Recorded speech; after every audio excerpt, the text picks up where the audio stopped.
Hello. Today General Hospital will reveal as Jocelyn and Vaughn move deeper into the relentless rhythm of the high-stakes mission assigned to them by the WSB. The pulse of danger surrounding them seemed to blend seamlessly into the tropical opulence of their surroundings. Every calculated step, every whispered exchange, and every subtle glance was made under the assumption that their inner circle was airtight, bound together by loyalty and a shared objective. Yet, lurking within that very circle was a presence that eroded their safety inch by inch, an unseen hand loosening the threads of trust until they were on the brink of snapping entirely. That presence was Colette, a woman who, to most eyes, embodied calm professionalism and unwavering allegiance to Jack Brennan.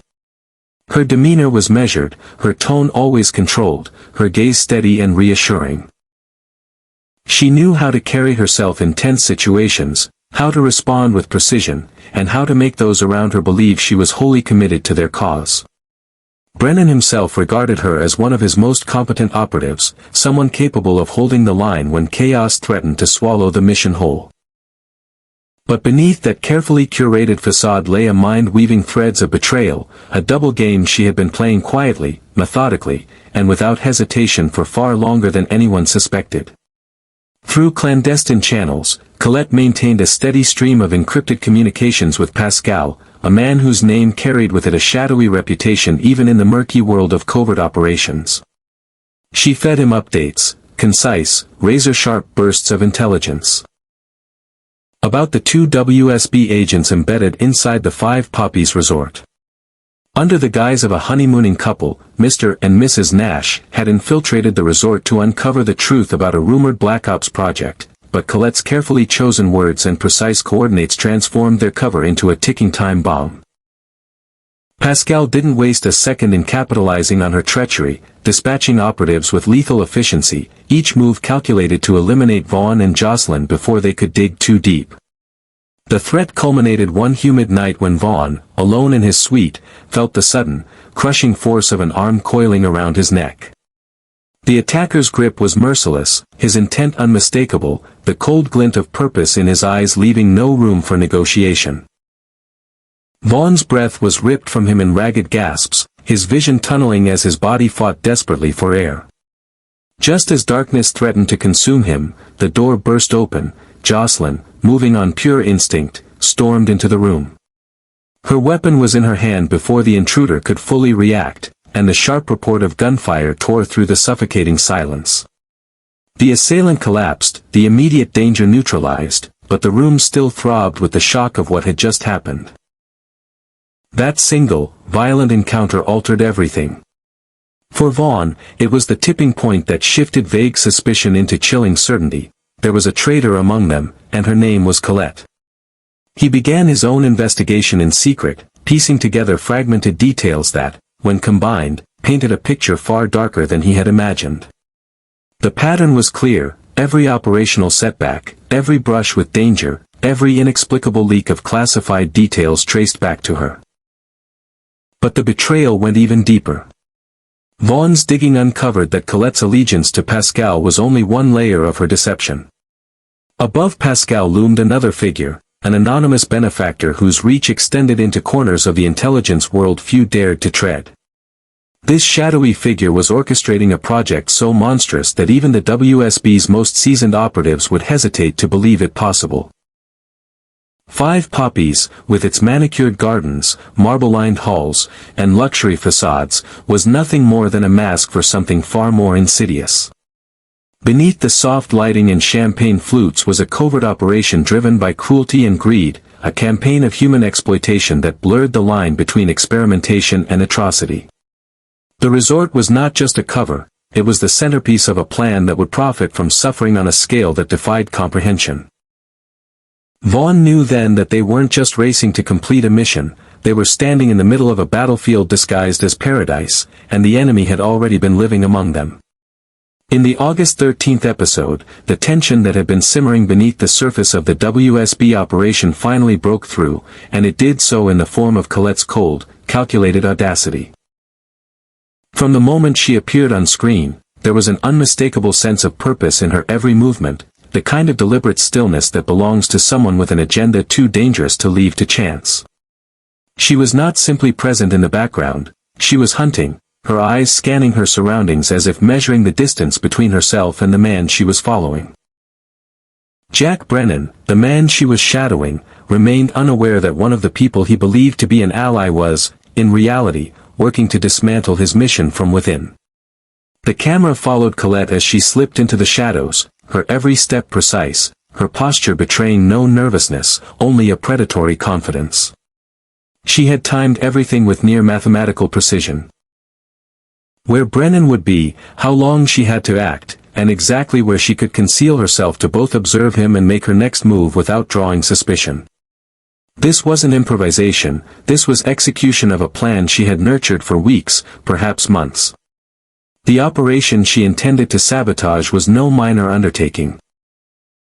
It was a crucial WSB mission, the result of painstaking intelligence work that had been set into motion to dismantle a dangerous and secretive project within the Five Poppies resort. The pivotal moment came when she retreated into a dimly lit alcove, phone in hand, the glow from its screen casting sharp lines across her face. There was a cold, almost mechanical focus in her eyes as she spoke in hushed but deliberate tones to Pascal.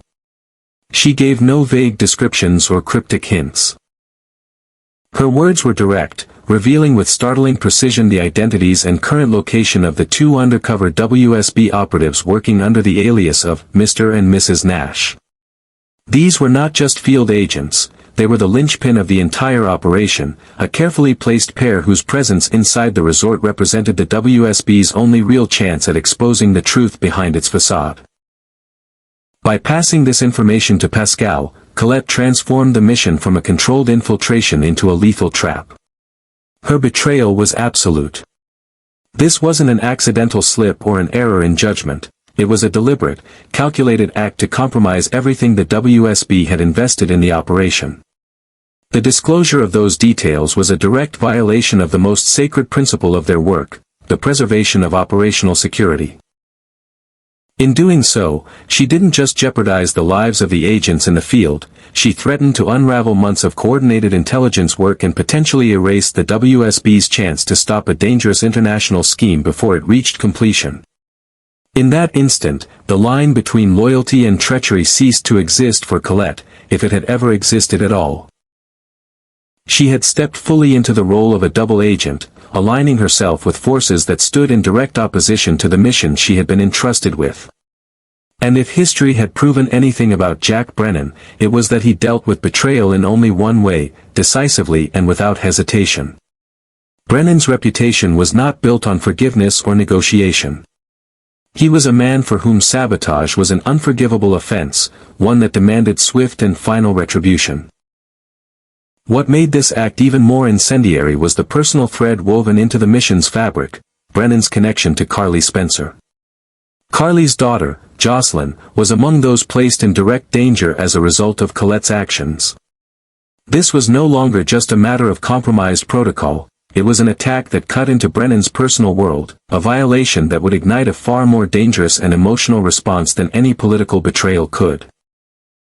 For Brennan, the stakes had just escalated beyond the professional into the deeply personal, and that shift all but guaranteed that Colette's days, or even hours, were numbered. Brennan had options at his disposal. The official, procedural route was clear, Colette could be arrested, interrogated, and sent to Steinmauer, the infamous facility reserved for those whose crimes against the agency were deemed irredeemable. It was a place of silence and shadows, where people were locked away and forgotten, their names erased from active records and their lives reduced to whispers in the corridors of the intelligence community. But Brennan's nature was not one to be satisfied with containment when elimination was a cleaner, more permanent solution. He was not the kind of man to leave loose ends, and Colette represented the most dangerous kind of loose end. A traitor with knowledge of his operations, his methods, and his vulnerabilities. If he chose, her removal could be orchestrated without his direct involvement, carried out by operatives who owed him favors or feared him enough to execute the order without question. His reach extended across continents, his network built from years of carefully cultivated alliances, blackmail, and unshakable loyalty. If Brennan decided Colette needed to disappear, it would be done with surgical precision. The method would be chosen not just for effectiveness, but for its ability to erase every trace of her existence. There would be no body to find, no trail to follow, no final message to intercept. One day she would be there, operating in the shadows as she always had, and the next she would simply be gone, swallowed by the same darkness she had once used to conceal her treachery. And when it happened, there would be no public reckoning, no trial, no whispered chance of redemption.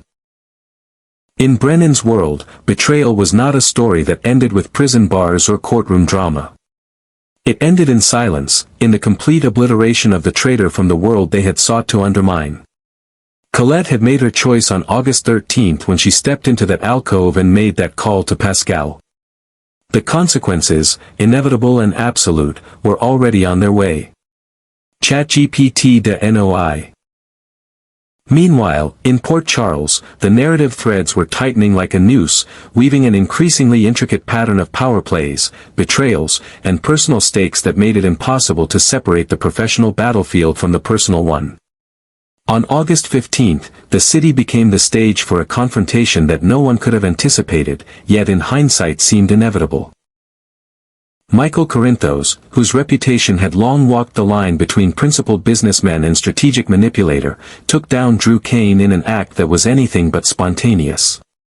This wasn't the result of tempers flaring in the heat of the moment, it was a precision strike, carefully choreographed to occur in a public arena where every bystander, every smartphone camera, and every whispering voice would carry the moment forward. It was psychological warfare as much as it was physical domination. Drew didn't just fall, he was made to fall in front of an audience, his authority and composure shattered in a calculated display designed to send a message to anyone watching that Michael was willing to cross lines and burn bridges when it served his purpose. Far from the spectacle and the murmuring crowd, Jocelyn was facing a different kind of threat, one that hit her where she lived, her place in the mission. The WSB's decision to pull her from active duty came under the pretense of operational integrity, citing her relationship with Britt as a liability. On paper, it was a matter of conflict of interest, but the timing and tone suggested something more, an erosion of trust within the organization. Yet Jocelyn didn't retreat quietly. Instead, she placed herself right back in the heart of the action, driven by an unshakable instinct that the danger was far from over. When the assassin came for Vaughn, slipping past the resort's layers of security with lethal intent, Jocelyn's intervention wasn't just reactive, it was decisive. Moving faster than the attacker could anticipate, she neutralized the threat with a combination of force and precision that left no doubt she had earned her place in the field. Vaughn's survival in that moment was the most compelling argument she could make for her continued involvement, and she knew it. Elsewhere, the mission took an unexpected turn with the arrival of Jason Morgan at the Five Poppies Resort.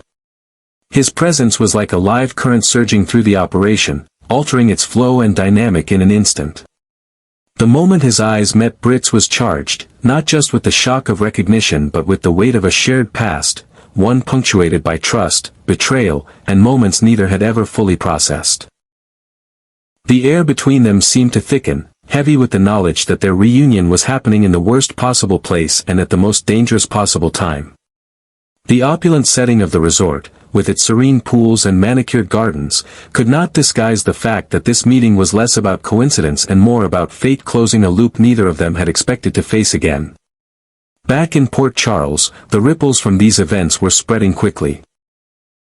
Stella Henry, ever the sharp-eyed observer, began to voice her suspicions about Tracy Quartermain's sudden and uncharacteristic willingness to aid someone she had openly disdained in the past. To Stella, the gesture was too convenient, too polished, to be genuine. She sensed ulterior motives, the kind that could tilt the balance of influence in the city's undercurrents. At the same time, Jordan found herself in the uncomfortable position of reassessing her boundaries with Curtis. Their history was complicated, layered with unresolved emotions and moments of vulnerability that made strict professionalism almost impossible. Each shared glance, each unguarded word threatened to tip them into dangerous territory that neither could afford to explore in the midst of so many overlapping crises. All these threads, Michael's calculated assault, Jocelyn's defiance of orders, Jason's reappearance, Stella's suspicions, and Jordan's internal conflict, were converging into a single, volatile tapestry. Yet, as tangled and urgent as these side plots were, they all orbited the gravitational pull of one central figure, Colette. Her betrayal was the dark star around which every other event seemed to revolve. It was her actions that had placed Jocelyn and Vaughn in the crosshairs. It was her leak to Pascal that had set the wheels of the assassination attempt in motion. And it was the lingering question of her motives, and the power of the forces behind her, that gave every other development a sharper edge. In the days after the assassination attempt, the atmosphere at Five Poppies shifted dramatically. The resort still shone under the golden light of sunset, its champagne flutes still caught the glow of chandeliers, and its guests still laughed softly over candlelit dinners, but beneath that curated luxury, a current of suspicion ran like an underground river. Conversations halted abruptly when certain people entered a room. Eyes followed movements that would have gone unnoticed before. Even the sound of footsteps in the corridors seemed heavier, more deliberate, as if each person within those walls was suddenly aware that the predator among them could be standing just a few feet away. For Vaughn and Jocelyn, the attempt on his life had stripped away any lingering illusions. They now understood that what they had seen so far, the ambush, the coded communications, the tense undercurrents, was only the surface layer. The real danger was deeper, buried beneath layers of deception and protected by a network of influence that extended far beyond the walls of the resort. Colette was not acting alone, and whoever was directing her had resources, reach, and the patience to play a long game. The implication was chilling. Every move from here on out would be watched, every misstep could be fatal, and the timeline for action was shrinking rapidly. Somewhere far from the glittering facades and watchful eyes, Jack Brennan was considering his options. There was no flare of visible anger in his demeanor, no grand speech or heated outburst. Brennan didn't need those things. His decision-making process was quiet, surgical, and lethal. Once he assessed a threat, he moved to eliminate it without hesitation or regret. Colette had crossed a line from which there was no return, and in Brennan's world, such a trespass could only end one way. Whether it would be done cleanly, through the sanctioned channels of Steinmauer's cold isolation, or more quietly, an untraceable disappearance orchestrated by his far-reaching network, was almost irrelevant. The outcome would be the same. Her betrayal had written her ending, and Brennan would ensure it was delivered with the kind of cold precision that left no possibility of survival.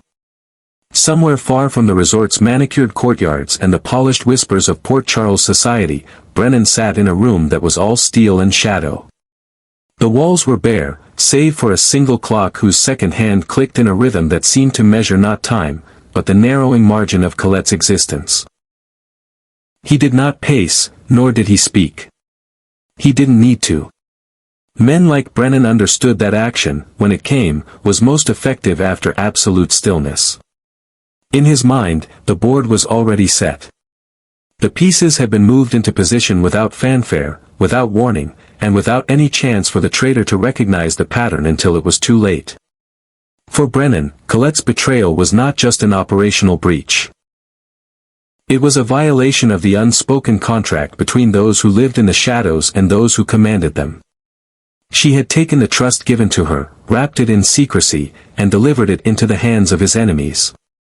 Worse still, she had done it with precision. This wasn't clumsy or desperate, it was deliberate and layered, the kind of treachery that could only come from someone who understood the value of what she was breaking.